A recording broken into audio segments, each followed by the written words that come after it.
Okay, so online drama therapy case study. Number 1. So I want to share with you a client of mine 2 years ago. Like I called her Snape's daughter. As you could tell with this name, there's already a lot of emotions in there, and she identified herself as Snape's daughter. So she is a transitional youth around 17, 18 years old when I start working with her. She's Caucasian. And she referred to me because she would like to see a drama therapist, specifically because she's very into telling stories and creating and like all these things. So she have a pretty intense trauma history. And when she was young, she was sexually abused as a toddler when she's like 3. And then she was sent away to be protected by Child Protective Services in America. And then she was in the foster care for a long time and later got adopted. So, and then she loved to create stories and create characters, and she loves Korean pop music, like K-pop music, so if you could tell. So with the first session that we see each other, for this specific client, I actually saw her face-to-face in the first session as an introduction and assessment, and then everything has shifted online. So there's this dynamic that I actually see her physically before, right? Like how her posture, I could assess like how she is doing, her attitude, or like if I'm thinking like, oh, is this gonna work online? You know, that kind of stuff. But once we transitioned to online, even the first ever session, and the session was hosted in her bedroom, and she started sharing her secret drawer, like a drawer that is like in her bedroom physically, where she actually have her birth mother's photo that she shared with me. So just to add on, she was adopted by a lesbian couple. So like she's telling me that like not even my parents are not allowed to see the secret drawer, but because I'm physically in her space already, and people tend to feel more comfortable in their own bedroom or their own space, and so they tend to share more, and specifically with this client.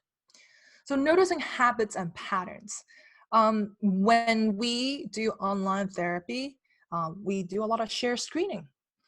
We do a lot of like Google search. Like she'll just say, oh, I really want you to like look at this Korean pop music. I want to show this YouTube to you, right? For example. And I noticed how she would immediately, after the search, close the screen, but also delete the history. So that no one could trace what she searched. So like I did not, so in the beginning, I did not like, hey, oh, why did you do that, right? Like I did not like pinpoint to it, but I noticed the habits and the patterns of how automatic it is.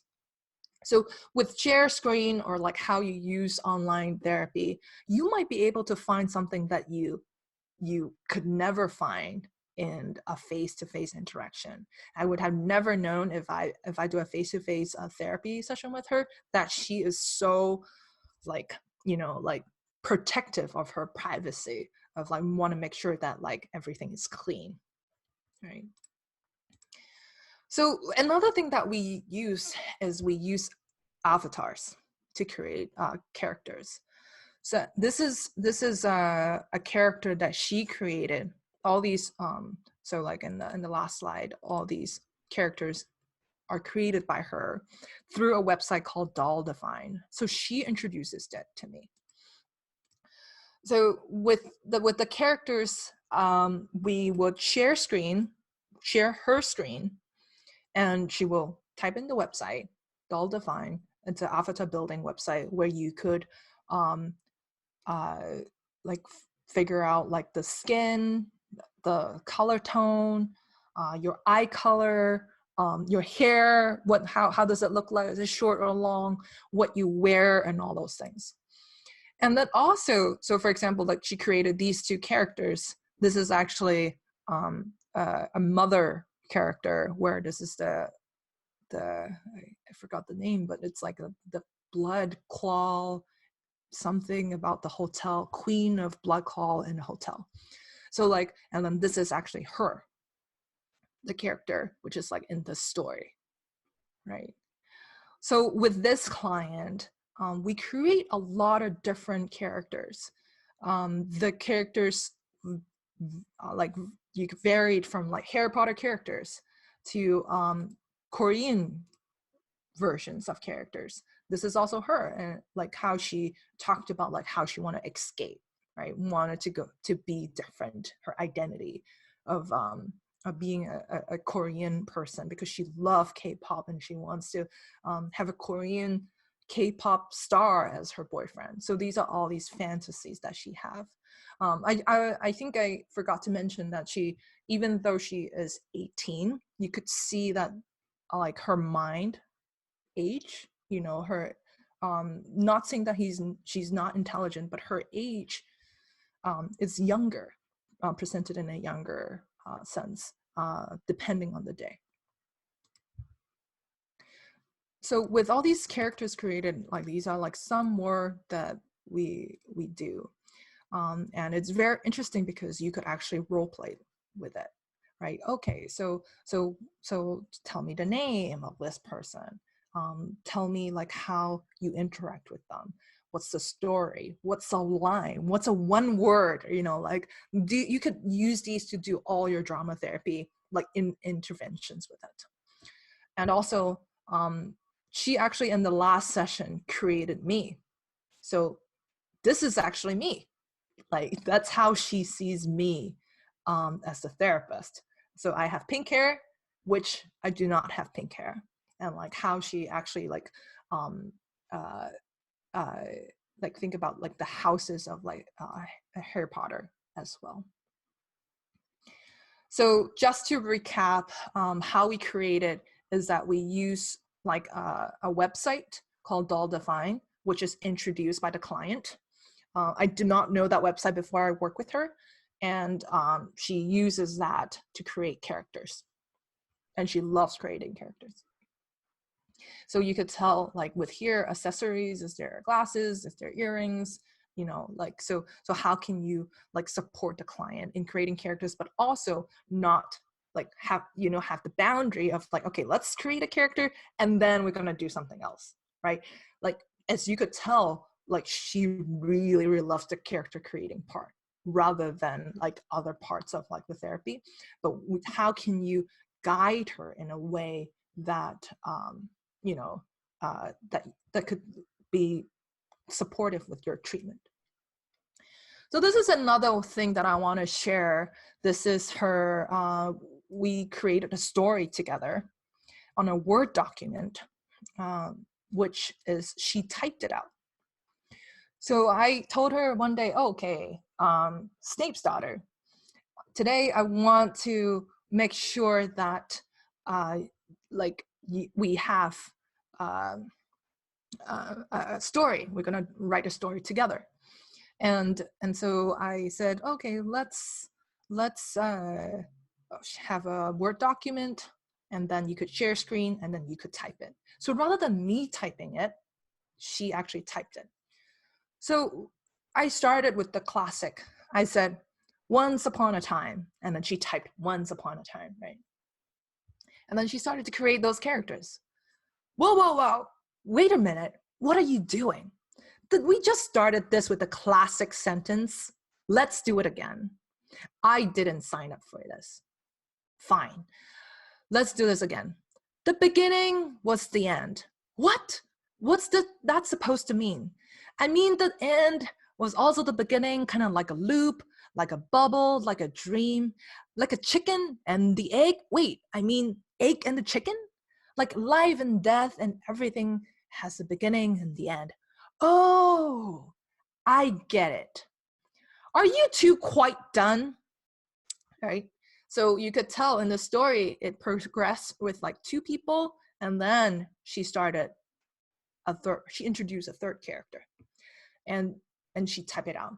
And with this snippet, you see how she bold everything. She have like some with like italics, some with like caps, so that she's capturing the emotions that is like presenting right now. And this happened like pretty fast. Stayed out of this, classic narrator. Like she underlined it. You just ruined everything from the beginning. We got things from here. Go ahead, italic. Right? Now the character is having that shape and form. Now I'm afraid of ruining the end of the beginning, like with the emoji. Now look at what you've done, you darn classic narrator. You made italic cry. So she added all these things to create when creating the characters, which I have not directed her. So in my mind, it's just like, okay, let's create a story. It could be a voice type. It could be a narrating type, but she goes with the flow, and then she created all these things. Okay, let's start from the beginning. The beginning was the end, sarcastically, and all was lost. Also sarcastically, and all was found. So again, here, she added the emotion in there. Lost, found, lost, found, lost, found. So you could tell I started to add some kind of drama therapy in there. The classic line repetition, and see what happened, right? Found. Children, please continue with the story. She started it. Wait, what? I thought you liked it. That was before you started. What? Never mind. Let's just continue. You ended it. Mom! Right? And this is the end of the story. So with a little snippet of like what happened, of like how, like, am I typing with her? No, I'm not typing it with her. So there's a question asked in the chat box. So like the thing is, like, what I was doing is that I was directing, but I use like something similar to doubling, right? If you like what I said, what I add, you could add it. If you don't like it, you could change it, right? So that is something that you could also like direct the client to do, like depending on your intervention. And with this client, like themes about like children or mom, like these are like I know that these are like prevalent themes for them, for her. But at the same time, like how like she just ended it with mom, and then she's like, okay, done. I'm done, Diana. Like I don't want to do this anymore, right? Like how like you could see like how it's like it could still be therapeutic and to be directed in a way that that works as a face-to-face setting. Okay.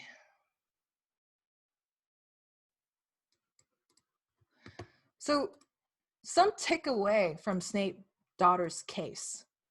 So since internet is so tied to the teenager's life, it's almost like browsing their minds. Like with the website that she introduces, or like how she like hide her history and all those things, like it really allowed me to like see like how she interacts in her mind, how she works.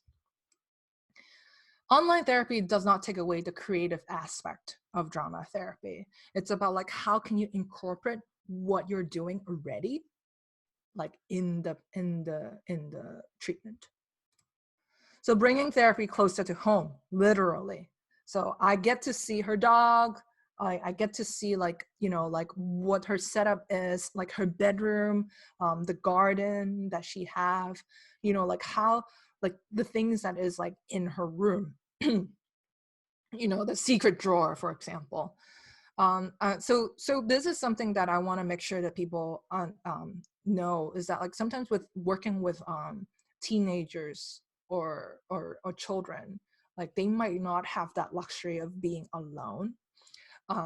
in their own room and like do therapy that way. So you want to encourage that, and you want to like make sure that the parents understand like what you're doing, you know, and like have that possibility of like letting them explore and letting them like the confidentiality part, like not going to share what happened in the therapy online with the parents. So depending on how you work, be more flexible and tailor interventions to client. So if she introduced Doll Divine to me and I say, no, we're not doing this, right? Like then I lost a chance of like creating all these characters that she's creating, or like all these stories that come up through these characters. And so like be very flexible and like have the client like kind of like tailored to it. At the same time, we have to have structure. So you cannot have like a teenager like watching Korean K-pop music video in every session and like for like 30 minutes or like 40 minutes of the session. No, you don't do that. But like, how can you like make like communicate with them and just like say, okay, we're gonna do this as a closing ritual, for example. We're gonna dance together at the end, right? How can you frame it in a way where you can work with them? So importance of setting structure and boundary.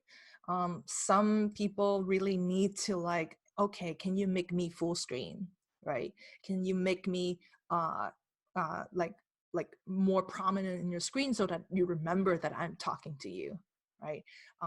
Or even like when we're creating the character, like for this particular client, even the eye color or like the hair, you know, she does in the beginning, she doesn't want me to have the input, right? Like, no, I think pink is the best color, right?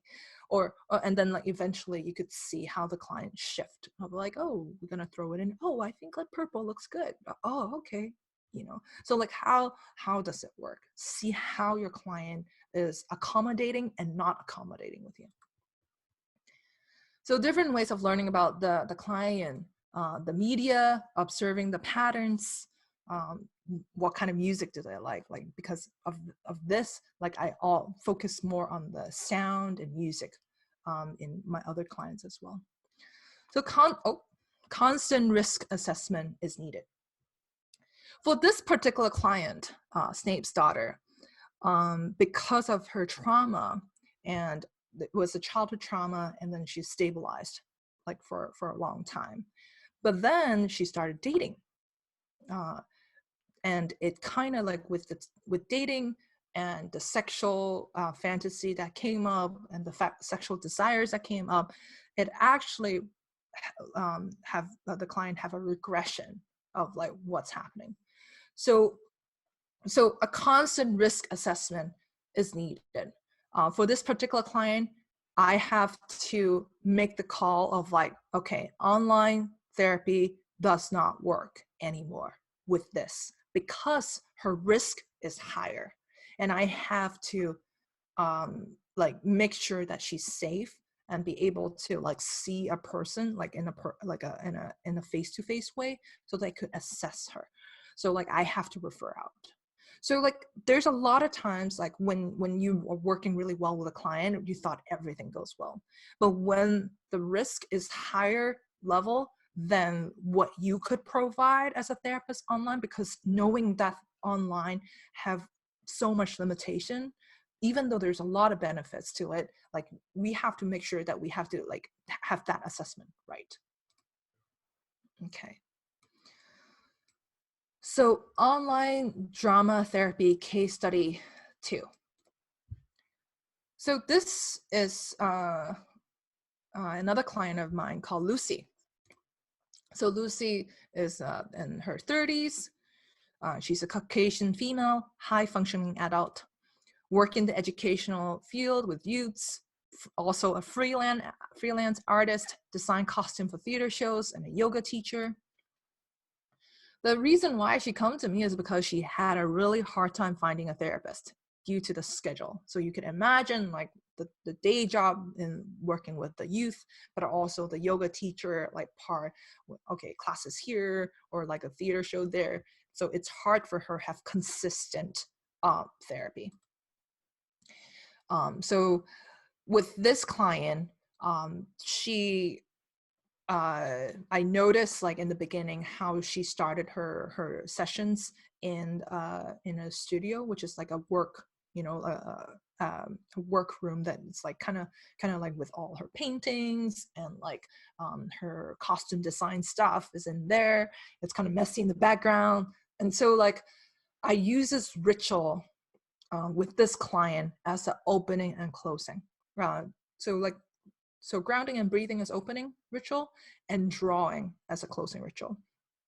So in my own practice, I use a lot of rituals because specifically with online clients, I found that like because we're in the same room before and after therapy, with the ritual, you kind of like, okay, have a bookend of like the therapy, and so that the person could transition to a different activity.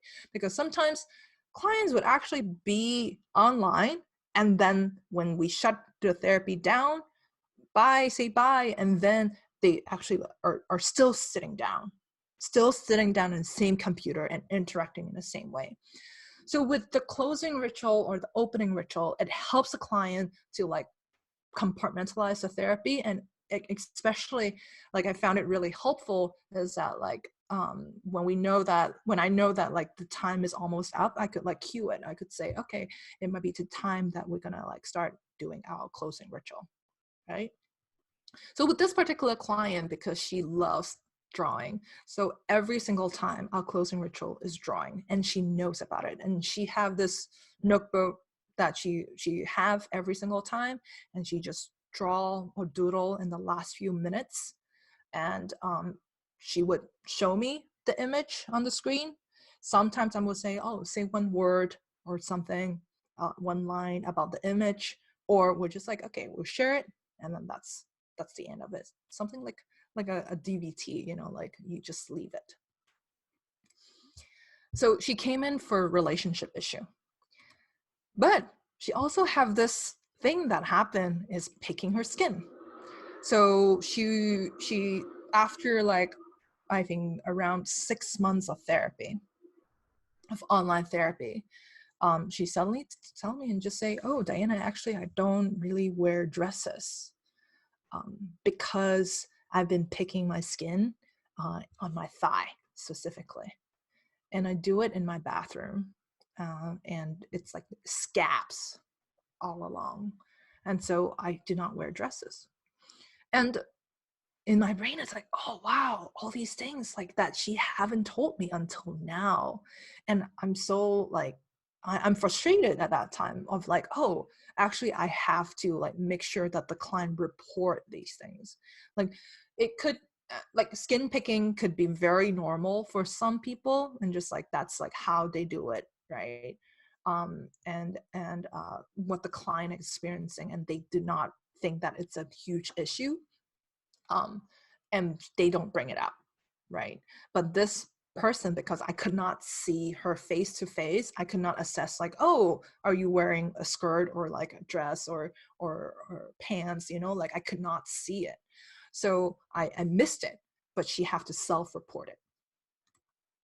And then I also like with, she's a costume designer, so she have a mannequin at the back, and I use it as a tool to do role plays, or like, oh, as observing, observing eagle, like that kind of play. So I want to talk a little bit more about the skin picking thing, because so knowing with the skin picking issue, and she's an artist and expressive arts, I tried many different things, and this is a issue that happened with her for the last like 10 plus years. And she also tried a lot of different things as well. So one of the things that I tried that worked for a little while, but it didn't work, is that I have her do some art therapy. And like, okay, for this week, I really want you to find art or services, like things that really feel like the skin, you know, like because it's irritation, right? When your skin feels irritation, then you want to pick it, and like it's a sensation thing. So we explore different things like bubble wrapping, right? Or like the roughness of some cardboards or like sandpaper. And then she settled with like actually exfoliation, like the exfoliation like thing that you use to brush your skin. And she uses that, and like whenever she have the urge of picking her skin, she used a crayon to like scratch it. And like, so that's like something that we did before, but it didn't work. It didn't stick. It didn't stick to the client. So we did a bunch of things, like including CBT and all those things. It doesn't work. So one day, there's a shift. So rather than seeing the client, the background is her workshop, her study. She actually brought me out to her kitchen table. And I said, oh, wow, it looks different today. Like, where are you right now? And so she told me, oh, I'm in the kitchen right now. And she said, there's no one home. So because in the before she have that set up privacy, you know, like make sure that like it's her study that she's using and other people could not hear. But because of that day, there's no one home, like she could use that in the do therapy in the kitchen. And so I said, okay, oh, interesting. And she said, oh, so Lucy said, well, Diana, I actually never showed you my home before. So it's a classic drama therapy thing that we do sometimes in the office of like, okay, show me your bedroom. And then you like have the imaginary play of like, okay, this is my bedroom, this is my childhood home and how it's set up and all those things. But she just like take out the computer and just showed me her space. Okay, this is the kitchen, this is my bedroom, this is the bathroom.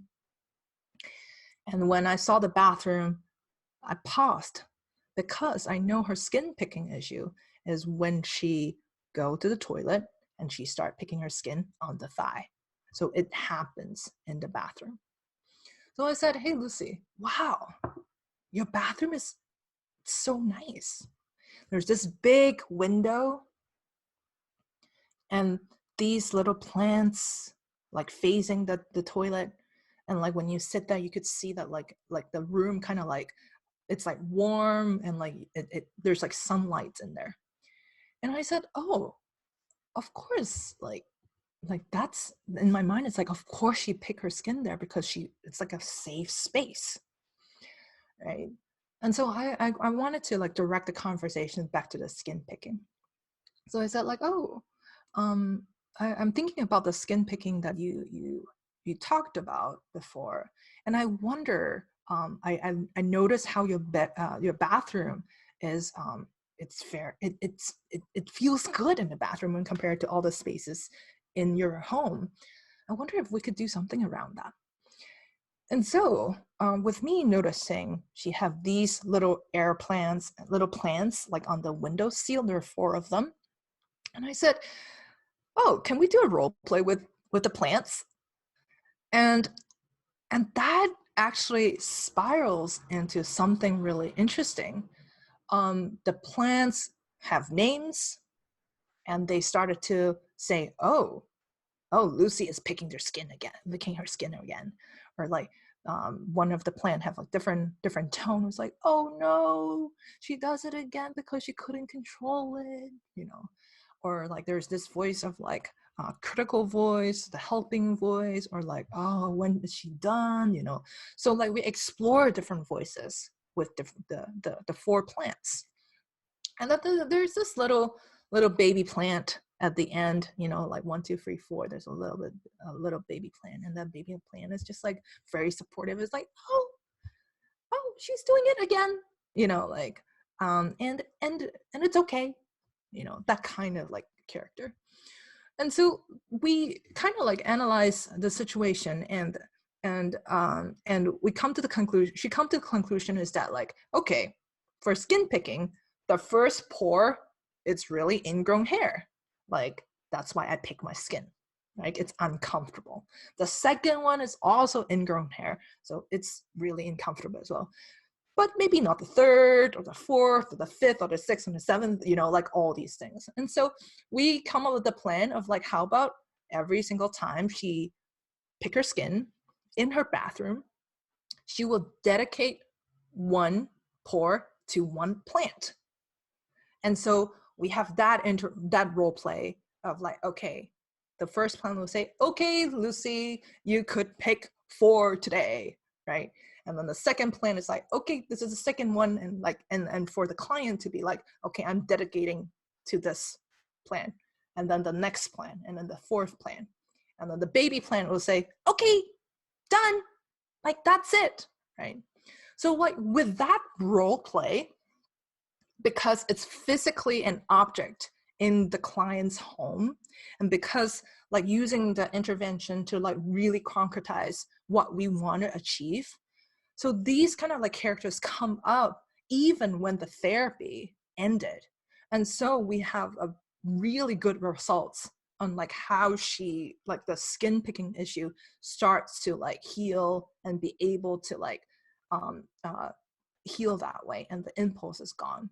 So this is a you know, an example of like how you could use objects at home and clients home to do role play as well, and I highly recommend it.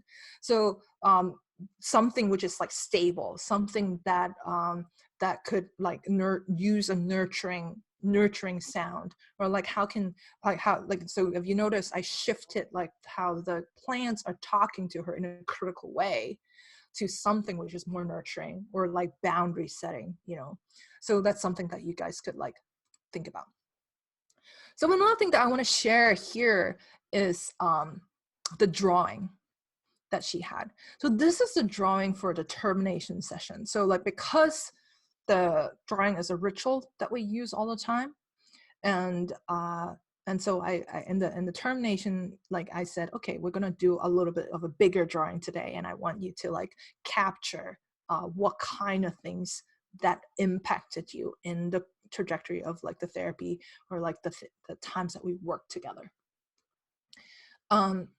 So you could tell like here, a lot of these things are actually drama therapy interventions. For example, on the lower part you see here, it's like gallery show with future husband and kids, right? So this is a visualization and a role play that we explored about like what's going to happen in the future. And then there is this part in the middle where it's really important to her, because so there's a glass wall. The glass wall is not a wall but a bubble portal, right? So there's an incident where she one day she came in and she said, oh, I did the stupidest thing, and I bumped into the glass door. Like, I can't believe I bumped into the glass door in front of like all these people, and it was so embarrassing. And when she talked about like how the glass door becoming like the obstacle in her life, like everywhere I go, it's something, there's an obstacle in my life. And so we did I did a drama therapy, a little bit like psychodrama, but also like setting up the scene and all those things. And we have this glass wall that is like in front of us, and we played with it in the session, and then the glass wall actually transformed into a portal where she could like walk around it, right? And we explored what's on the other side, you know. So what's on the other side is not what you think it is. So with the image that she bring in, like it's actually like a stone where she could sit there and just like really be calm and be safe with her body. And obviously, like when I do the intervention as a drama therapist as well, like I try to do it with the client. So I sit on the stone with her, right?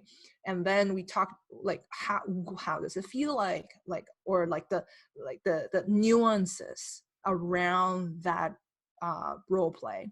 So literally I have her like stood up and like, oh, I'm gonna bump into the glass. Oh no, we're gonna like pretend again, like, you know, like really like play with it, and like thinking about the texture of the stone and like the grass, like that she mentioned. right? So like with all these, you notice that like for her, this is also like a drama therapy intervention as well, which is the juggler, the character of the juggler, of like how great the juggler is, like having all these like 10 balls, which is a metaphor of like all these um, responsibility that she have, like as an artist, as an educator, you know, as like a partner, you know, all these juggling, right?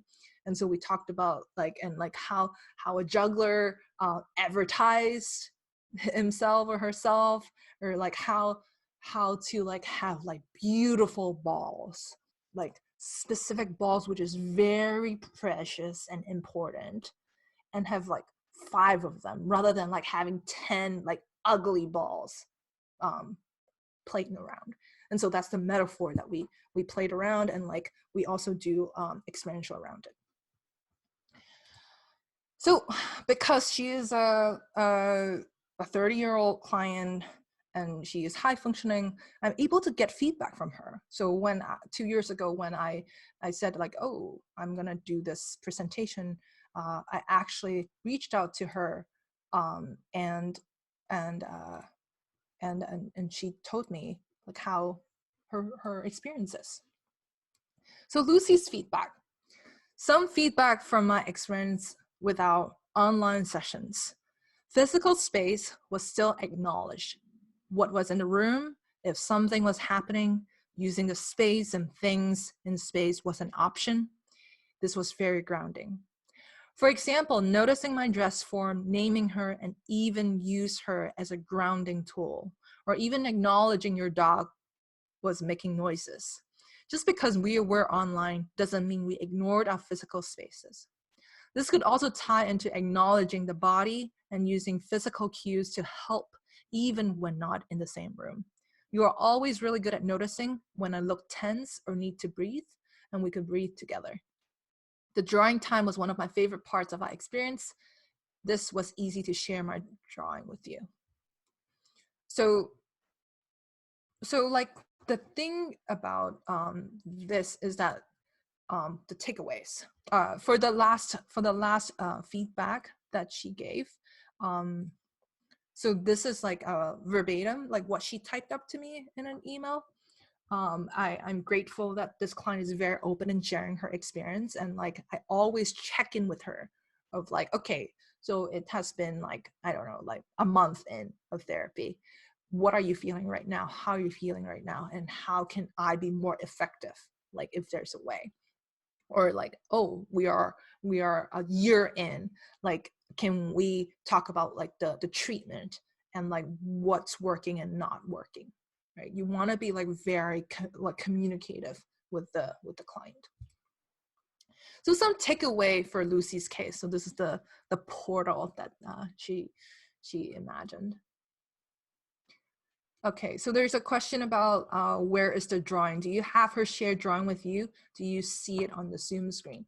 So for Lucy specifically, she have her drawing in her notebook. And sometimes for the drawing, it could be an extension of the drawing from the last session if the themes are similar. And sometimes it's just like a doodle. Like it could mean nothing for the client, but it's like a closing ritual. So it's like something that you, so she would actually just show it to me like on the screen like that.